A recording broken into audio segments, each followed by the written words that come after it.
I love Leonardo DiCaprio. I saw him for the first time in the movie Titanic.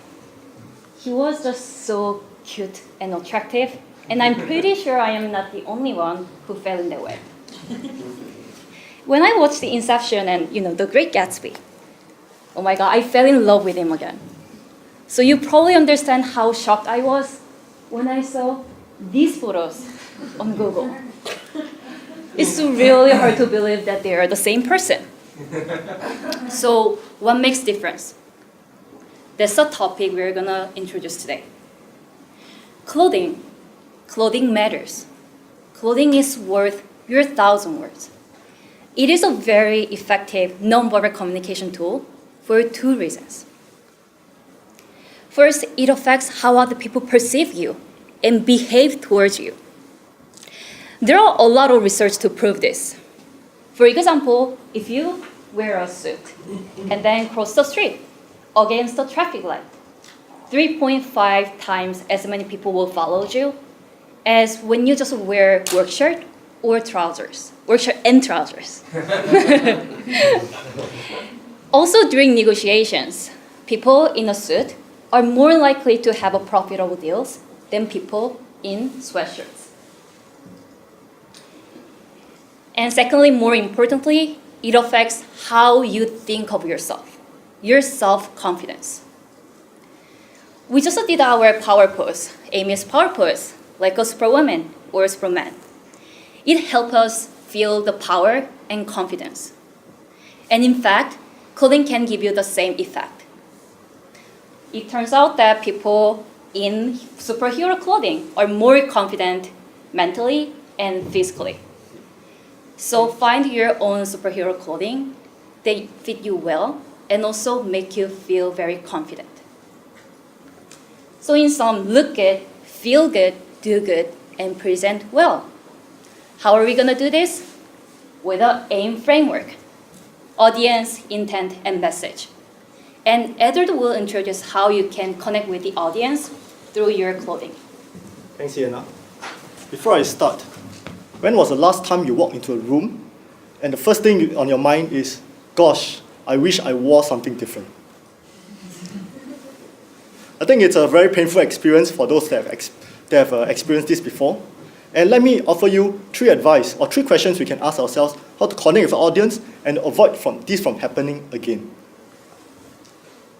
So first question, we ask ourselves, who are they and what do they wear? To guide our thinking, let me refer you to a book by a leading image consultant, Sylvie Di Gasto, titled The Image of Leadership. In it, she describes 5 simple levels of business wear. This takes out all the ambiguity about what's casual, smart casual, business formal, But what is important is that we can use this to apply to our everyday business wear. So it ranges from the very formal boardroom attire, like what I'm wearing right now, all the way to the Silicon Valley baseline casual, similar to what Brandon is wearing. And in between, we have the mainstream casual, like Ryan, and the executive casual, like Yana. And based on these 5 levels, we apply the +1, -1 framework. How it works. So you identify what your audience wears, okay? And then you wear 1 step higher, more formal, okay? So that you create that sense of presence and the sense of executive confidence. And then one trick is that you should only step down, dress less formal, maximum 1 step, only when they invite you subsequently to a casual event. Second question to answer is, what do they expect? What do they expect you to wear, specific to your industry, to your role? This is a tricky question because often between specific professions, there are a lot of unsaid and unwritten norms for dress codes. But often the easiest way is to ask people who work in those industries as well. Probably, and a more easier way is to actually observe what people wear around us every day. And the Stanford GSP is the best place to learn. Take, for example, you have Eric Schmidt, Raymond Nazir, and Peter Wender all teaching the same class by wearing different attires every day. So, but what really stands out for me is actually Raymond Nazir's use of a bow tie. It makes him really stand out from the crowd, but also adds to his credibility as a public relations expert. Thirdly, we should understand how they feel. The idea here is basically we should augment our attires with symbols that triggers emotion in our audience. What I mean by that? Take for example, if you go for an interview with the government, the best tip I can give to you is to wear a flag pin. Instantly, your interviewers will see you differently. They will like you. And the reason is because they don't see a flag pin. What they see is this. With this, I'll hand over to Ryan to talk about how to communicate intent and message with our attire. In most situations, simply meeting the norms and expectations of your audience is not enough. You also need to consider what you wear says about you as a person as well as an organization you may be representing. If you dress in a way that's not comfortable for you, it can come across as inauthentic and create cynicism. This is a picture of me when I was working at a startup this summer and made an effort to try and downplay the fact that I was an MBA. For better or for worse, what you wear says a lot about who you are as a person. There's the obvious, straightforward stuff. You want to look well put together and prepared and wear something that makes you feel confident as well as comfortable. But there's also a lot of trade-offs that go into these decisions. Consider when you first go to work at a company next year and you're giving your first presentation. Do you want to dress in a way that establishes your authority, or do you want to come across as a more relatable peer? Are you someone who's more laid back or more buttoned up and formal? And do you want to represent kind of the status quo, traditional culture of the organization, or are you someone who's going to rock the boat and be more progressive?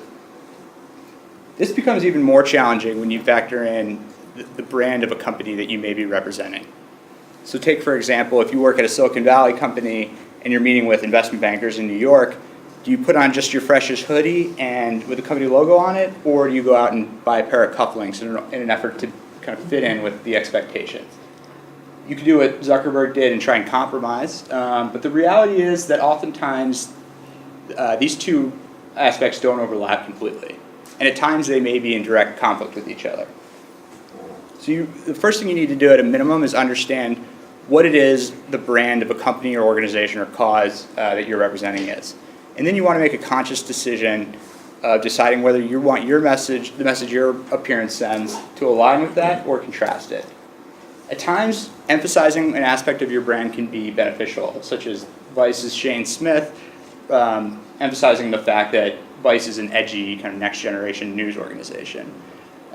Sheryl Sandberg kind of takes a different approach and gives an air of kind of professionalism that Facebook culture typically is not known for, and it's kind of a way to say that there's an adult in the room. This can sometimes backfire in situations that I've seen. If you're working at a very traditional company and come across, try and impersonate Steve Jobs, that can question the authenticity. Or if you're working at a cutting-edge company working on quantum computing and you dress more like a salesman, that may question how credible the organization is. So how do you meet these challenges? Just like you would in preparing the content for your presentation, you want to make an explicit decision about what message you want to communicate. You want to dress with intent and make sure that everything you wear aligns with that. Visual elements of a presentation are often most memorable and will leave a lasting impression. So at the very least, you don't want to leave this up for misinterpretation or ambiguity. If you can be consistent with the company brand that you represent, that's great. And if you want, you can also contrast the message. But either way, make sure you do so deliberately. With these principles, Brandon will now talk a little bit more about how to do this in practice.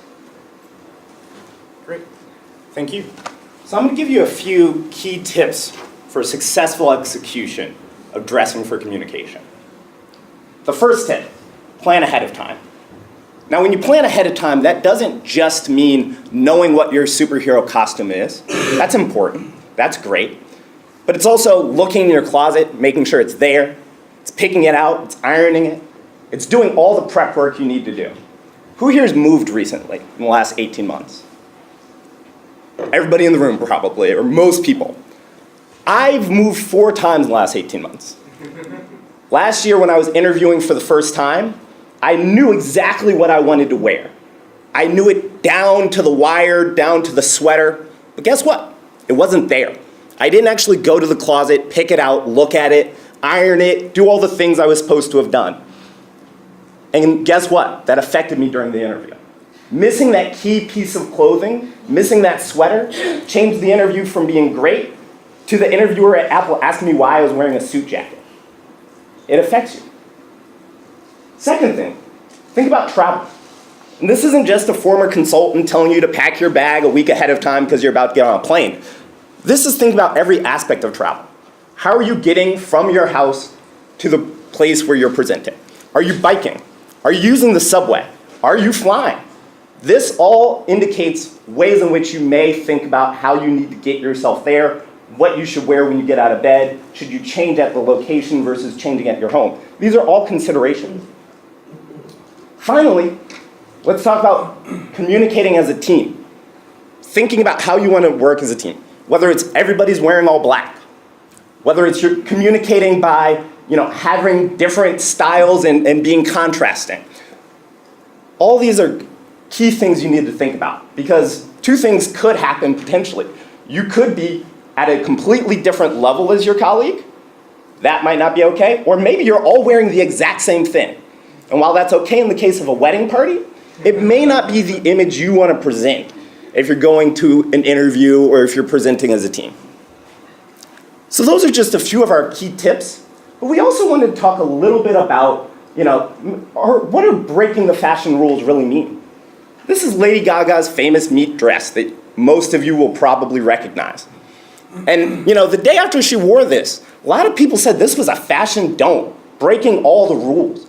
But as you think about the rules that we have discussed today, knowing your audience, knowing your message, knowing your intent, dressing the way that makes you feel confident, makes you feel good, planning, executing, and thinking about every step of the process, I'd say she did pretty well.